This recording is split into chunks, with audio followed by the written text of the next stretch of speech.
Hello people, this is Mike and welcome to F2F Tech. Today we're going to see how well an overclock Q6700 and a GTX 780 Lightning hold up in some modern-ish games.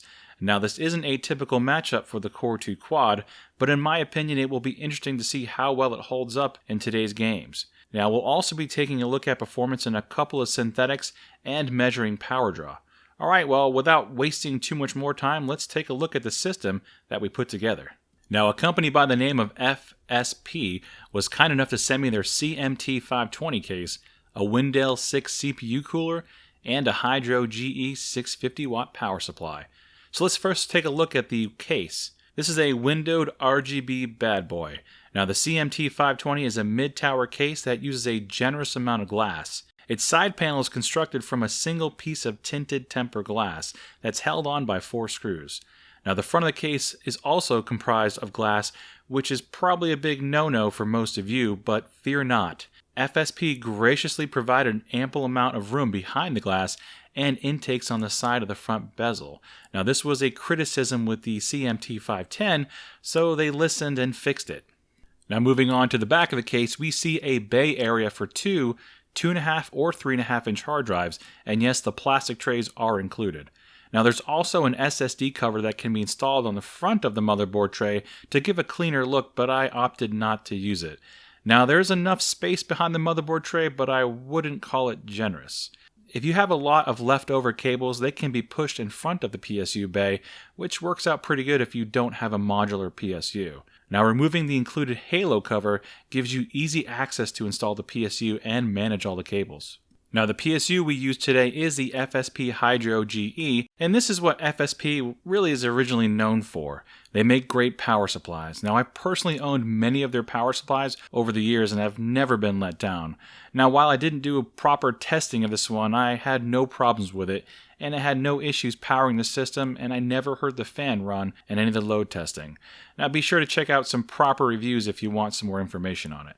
Alright, now let's jump back to the case, and it comes with 4 120mm RGB fans, which is nice to see on a case in this price range.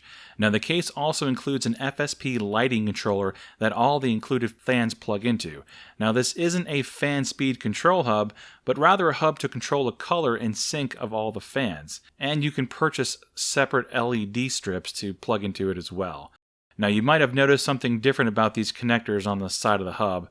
They don't look like your typical 3 or 4 pin fan headers. Nope, they're proprietary.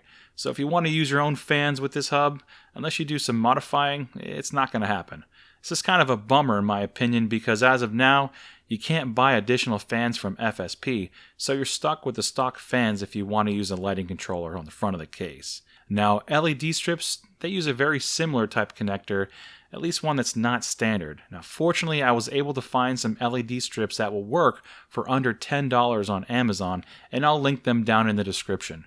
For those of you who don't want to deal with the box and the front panel lighting control, FSP includes a dongle in the box to make connection with an LED header that's found on newer motherboards, and it also includes connectors for the included fans. And moving right along, the case has an assortment of I/O at the front as shown here, and here we also see the included magnetic filter at the top of the case, which is easy to remove and clean, as well as a filter at the bottom PSU intake. Alright, that's enough about the case. Let's jump into the guts of this PC. Now the CPU I am using is a Q6700 processor, and it's comprised of 2 separate silicon dies, each from a Core 2 Duo E6700, and it's all put on 1 MCM. Now this specific model has a core clock speed of 2.66 GHz, it has 8 MB of L2 cache, a front-side bus of 1066 MHz, and a TDP of 105 watts. Now these chips are well known to be great overclockers, and the chip today is no exception. Now for our testing today, we'll be overclocking our sample, and I was able to get the Q6700 up to 3.5 GHz without too much trouble.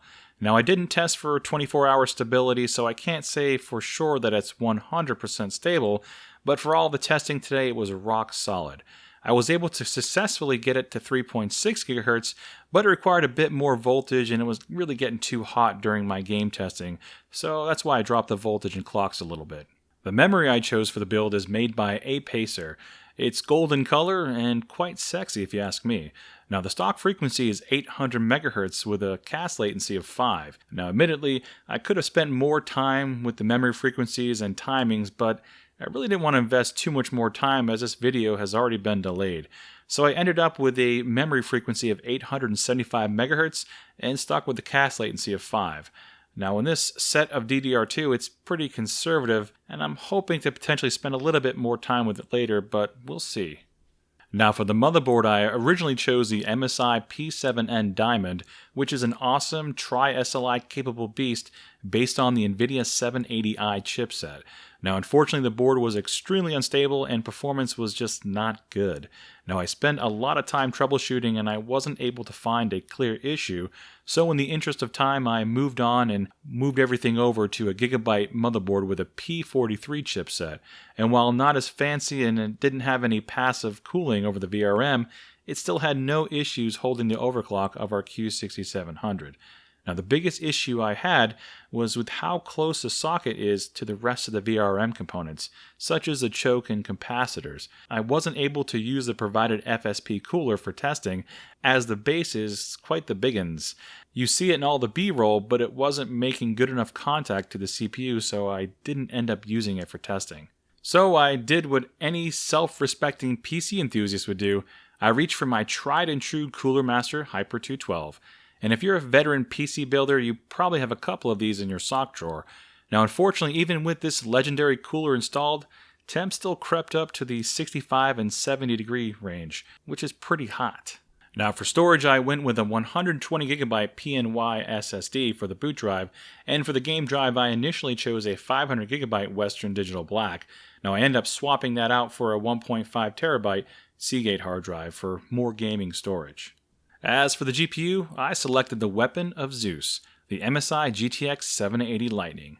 And while this isn't a new card by any means, it's still pretty fast for 1080p gaming, and certainly overkill for the Q6700. Now, while this is an obvious mismatch, it's the key component to seeing how well this overclocked Q67 holds up in these games. And while everyone won't fall in love with the aesthetic, I'm quite fond of it, and the build quality is second to none. Now the core boost clock out of the box is 1124 MHz, and it maintains that boost frequency, assuming the CPU can properly feed it. Alright, well I'll throw the test system as configured on the screen so you can see it all in one place, and we're going to jump right into the gaming benchmarks, and just to let you know that all the games tested today were tested at 1080p. First game up is Shadow of War. Now using the medium preset, we measured gameplay performance for some time and averaged 47 frames per second. Now frame times were pretty solid, but we did experience a couple of noticeable stutters here and there. Now GPU usage did fluctuate quite a bit, as in some scenes it would reach as high as 80%, and while in others it would barely exceed 50%. Now there's an obvious CPU bottleneck, but after playing this for a while, I would happily call it playable. And this happened too. Manfield, that's quite the CPU. 2007 called, and they want it back. And next up we have Rainbow Six Siege. Now we chose the high preset using 100% resolution scale, and we averaged 83 frames per second. Now frame times were actually pretty solid considering our CPU was at 100% utilization the entire time. Now, GPU utilization was bouncing around in the 80 to 90% range through the majority of my gameplay capture, which was very nice to see. Now, I'd say the overclocked Q6700 does a pretty decent job at feeding the 780 in this title. Now, let's take a look at an older but still great game, GTA 5. Now, we chose the high preset for our gameplay capture today, and we averaged 52 frames per second in our testing. Now I traveled all over the map, so it's a good representation of in-game performance. Now as we look at frame times, we do see a little bit of micro stutter, but there was no sign of jarring stutter, which was nice to see. Now GPU usage wasn't that bad in rural areas, but coming into the city, GPU usage dropped and so did frame rates. Now while this was an obvious CPU bottleneck, the game was still plenty playable if you're okay with 30 FPS. Fallout 4 is up next, and here we're testing the game using the high preset. Now we averaged 46 frames per second in our capture, and frame times were just, not so great. So here we experienced some micro stutter, but we experienced quite a few jarring stops and pauses in our gameplay as reflected in the graph. Now also note in dense city areas, the CPU couldn't keep up, and in the less rural areas, performance was much improved as the FPS and frame times were very good. Now my numbers reflect a mixture of gameplay in both areas. Now let's give Doom a try using the godlike API, Vulkan. Now here we chose the high preset, and dear lordy, we averaged 71 frames per second in our capture. Now just look at those CPU and GPU usage numbers. Yes please. Performance was obviously very good and frame times pretty much followed suit. Now there were some issues as shown in our graph, a couple of noticeable dips, but the experience overall was very smooth. Now I also wanted to note that if a map makes heavy use of volumetric fog, frame rates can take into the 40s, and that can be an issue in certain levels. Alright, we're back, and now let's take a look at Fortnite, a game so popular even Roseanne Barr plays it. Now we use the high preset at 100% resolution scale, and we averaged 77 frames per second in our capture. Now frame times seemed to be okay during the majority of our gameplay, but we also saw quite a few dips as shown in our graph. But keep in mind most of these were below a 50 millisecond swing, so they're not as bad as they might appear. Now, GPU usage in certain areas was great, and in others, not so much. Still not a bad result for an old CPU. And the next game we're testing is Destiny 2. Now, we chose the medium preset, and we averaged 62 frames per second. Now, frame times were extremely tight and pretty darn impressive if you ask me. Now, we don't have the option to monitor this game in real time, but after looking at Afterburner, after we finished our gameplay capture, you can see that CPU usage is pretty close to being topped out, while GPU usage hovered in the 50 to 70% range much of the time. Overall, this game was very playable and a joy to play. And the last game we tested is Overwatch, and here we use the Ultra preset at 100% resolution scale, and we averaged 66 frames per second, and frame times were extremely tight, with a couple of large stutters in our capture as shown. Now CPU usage was in the 80 to 90% range much of the time, and GPU usage hovered in the 50% range. Now while this was an obvious CPU bottleneck, the game was still very playable and enjoyable at these settings. And I'm sorry that I did not test PUBG. I forgot about that one. Okay, well let's take a look at a couple quick synthetic benchmarks. And first up is Cinebench R15. Now for this run, we cranked up the volts and ran the CPU at 3.6 GHz with the memory clocks up to 900 MHz. Now the Q6700 managed a score of 346, which isn't too bad considering the age of this processor, though power consumption isn't great.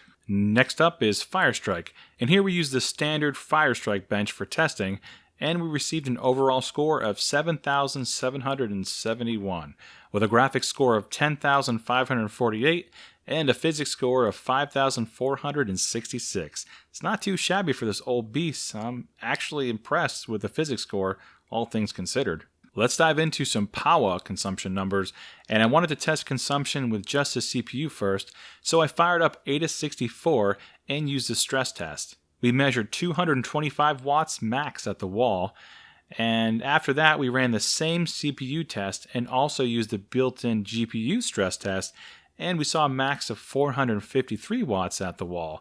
Now, while not shown here, I also measured power consumption while playing Doom, and I saw the system pull a max watts of 382. Now, these measurements are taken at the wall, so they do not account for PSU efficiency. Alright, well now it's time to wrap up this extremely long video. So what did you all think of the PC's performance in all the games tested today? For me, I gotta say I'm impressed with the performance. I was expecting more frame time issues than I saw, and if every game used the Vulkan API, we'd have a lot of happy gamers. Now obviously in the DX11 titles, the CPU still can't properly feed the GTX 780, But just because there's a hefty CPU bottleneck, it doesn't mean your experience will be subpar in every game. And with the games I tested, I could have dialed down the shadows and tweaked all the graphics settings to obtain better performance, though I test graphics presets to keep things simple and make it easier to replicate and digest.